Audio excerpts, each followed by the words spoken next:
A Life After April. Chapter 3. No One Teaches You How to Be Alone.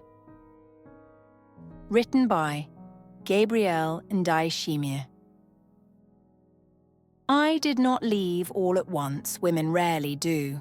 We leave in stages, first in our minds, then in our hearts, and finally, with our feet. For years I had already been somewhere else. It started in small ways, the way I no longer reached for his hand in the dark, the way my laughter felt forced at dinner, the way I stopped looking forward to coming home. I was still there, still performing the rituals of a marriage, but I was watching myself from a distance, detached, as if my body had become a placeholder for the life I was supposed to want. My body was in our house, in our bed, in our conversations about the weather and the bills and the car. But my spirit had already begun to detach, like watching yourself through a window, like standing just outside your own life. I thought about what it would mean to be alone. I thought about how I had already been alone. And then, one day, it was over. There was no grand fight, no dramatic parting words. There was just the quiet acceptance of something that had already been true for years. We did not yell. We did not cry. I think Ben was relieved. I think, in some way, I was too. I packed my things into boxes. After 30 years of marriage, it did not take long. I took the dishes my mother had given me. I took the photo albums and my daughter's baby clothes. I took the books I had read in bed alone, the ones that had kept me company in the quiet years. And I left. I told myself that I was free now, that I had escaped something. But I did not yet understand that freedom is not the same as knowing what to do with it. It is a dangerous thing to be a woman newly untethered. Not because of the loneliness, that I could bear. I had learned how to carry it, how to tuck it into the quiet spaces of my life. It was in the empty side of the bed, in the echo of my footsteps in the kitchen, in the way I had long ago stopped expecting to hear my name spoken with tenderness. Loneliness had never been a sharp, unbearable thing. It had been a slow erosion, a soft fading of presence until I had convinced myself that solitude was just another version of peace. Not because of the silence, that I had known for years, but because of the world's discomfort with a woman alone, with a woman who no longer fits neatly inside the roles she was given. Because freedom is not always safety, and a woman unmoored is a woman unprotected from loneliness, from the weight of her own choices, from a world that sees her as incomplete without someone to anchor her. To be alone is to be scrutinized, pitied, questioned. It is to exist outside of expectation, and in that there is both danger and power. And I was beginning to learn that to be untethered is to be exposed, to stand fully in oneself without the shield of belonging to someone else. And I was beginning to learn that to be untethered is to be exposed. I did not know how to be alone, and so I did what so many women do.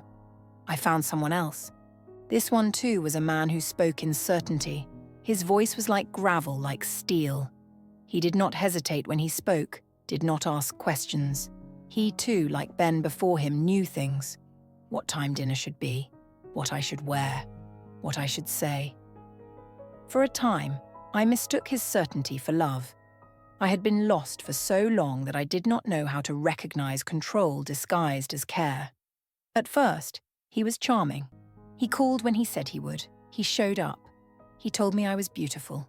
After years of silence, even the wrong words can feel like love. I learned quickly that he was not a man who spoke softly. He had a voice like a blade, and when he used it against me, it cut deeply, but not all at once. Not in a way that I could call abuse. Not yet. It was just words, I told myself. He only says these things when he's angry. I need to be better. I had already been trained for this. It was in the way my body tensed at the first sign of displeasure, the way I measured my words before I spoke, the way I knew exactly when to shrink and when to stay silent. It lived in the way my mother looked at me when I was young, in the clipped warnings my aunt gave me about being too much, in the quiet understanding that love, if it came at all, came with conditions. I had carried that lesson like an old injury, something healed over but never quite forgotten. Some days I hardly noticed it, just a faint ache in the background of my life. But other days, it flared up, sharp and sudden, when a voice was raised too loudly, when a moment of quiet stretched too long, when I found myself apologizing for things I did not do. It had settled into my bones, shaping the way I moved, the way I spoke, the way I learned to expect disappointment before it arrived. From my father, I had learned that love is something you must earn. From my aunt, I had learned that love is something that requires discipline. From my marriage, I had learned that love is something you wait for. And from this man, I learned that love is something that can be taken away when you fail to be what he wants. I did not leave. Not at first. Women rarely do. We stay because hope lingers longer than we expect it to, because we are taught that love means endurance, because we are afraid of being alone, of being wrong, of realizing that we have wasted years waiting for something that will never come. We stay because leaving feels like failure, and failure is something we have spent our lives avoiding. We stay because the world tells us it is better to be chosen poorly than to not be chosen at all. I had already endured a marriage without love. How much harder could this be? And then, one night, he raised a gun. It was a moment so brief, so sudden, that for years after, I would wonder if I had imagined it, if I had misread the situation, if it had been my fault. But I know this. When I saw it, when I saw the way he looked at me, something in me split open. This was not just words. This was not just control. This was a warning. This was a door closing around me, a life shrinking to the size of a single room. I had seen what happened to women who waited too long. I had seen it in my grandmother's hands, twisted with work and worry, in the hollow spaces between my mother's words when she spoke of the life she could have had. They had sacrificed themselves in increments, in the meals cooked before their own hunger, in the way they lowered their voices, in the way they became shadows behind the men they loved. Their choices, or the absence of them, taught me that endurance was not the same as survival, that waiting was not the same as living. And yet, I had carried their lessons without questioning them, believing that love was something you earned through patience, that being chosen was a kind of victory. I had seen it in the newspaper stories of women who stayed, who believed patience would change a man, who mistook endurance for safety. History had taught me that waiting was not devotion. It was a slow, quiet vanishing. I had seen it in books written by men who praised the virtue of patience in women, in the whispered warnings of mothers to their daughters, in the silent sacrifices of women whose lives had been measured not by their own desires, but by their ability to endure. Across cultures, across time, women had been taught that to wait was noble, that to suffer was to love. And yet, history had never been kind to women who stayed. It had erased them, turned their waiting into footnotes, their endurance into forgettable lessons. And I would not be forgotten, and I would not vanish. I had been raised by a woman who had been raised by a woman who had been raised by a woman who stayed.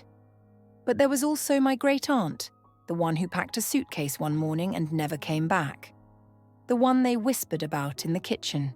Her name passed between pursed lips, spoken with both condemnation and reluctant admiration. She had done what none of them dared. She had chosen herself. They called her reckless, selfish, wild. They called her lost.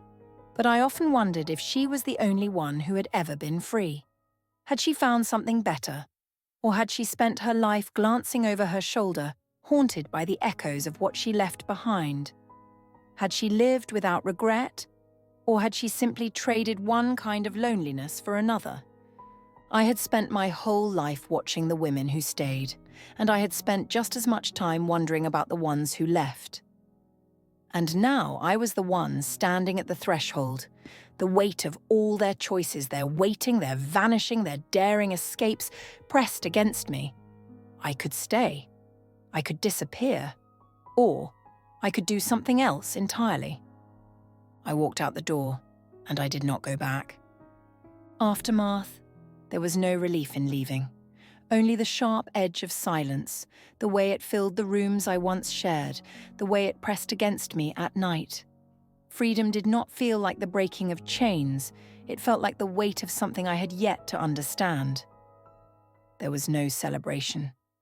There was only the quiet devastation of realizing that I had spent my entire life being what other people needed me to be, and I had never asked myself what I needed. The absence of him was not just an empty space, it was the question of who I was when I was no longer shaped by someone else's hands. Was I hollow, or was I finally becoming? And now, standing on the other side of it all, I wasn't even sure if I had an answer. What did I need? What did I want? And was I ready to find out? The questions lingered, heavy with the weight of years spent molding myself to fit into other people's lives. If I no longer existed for someone else, then who was I meant to be? I wanted to believe that the answer would come with time, that I would wake up one morning and know. But part of me was afraid that the wanting itself had become my identity, that without it, I would be nothing at all. Because if I was not defined by longing, by the quiet ache of waiting, then who was I? Was there a version of me that existed beyond the need to be chosen, beyond the pull of validation? And if there was, would I recognize her? Or had I spent too many years belonging to absence instead of myself? The absence of him, of them, of all the ways I had bent myself to fit, left an emptiness that I did not yet know how to fill. Was it love I still craved? Or simply recognition? Proof that I was more than the space I had occupied in other people's lives?